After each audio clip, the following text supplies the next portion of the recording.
Well, a busy day at Texas A&M Kingsville. Today, the sole finalist for the university president's job stopped in to tour the campus.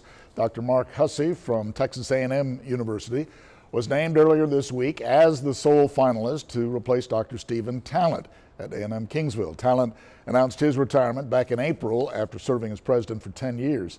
Hussey also took time today to meet with faculty and staff. And word is the Texas A&M Board of Regents will meet again next month to finalize Hussey's appointment and contract as president and CEO. Well,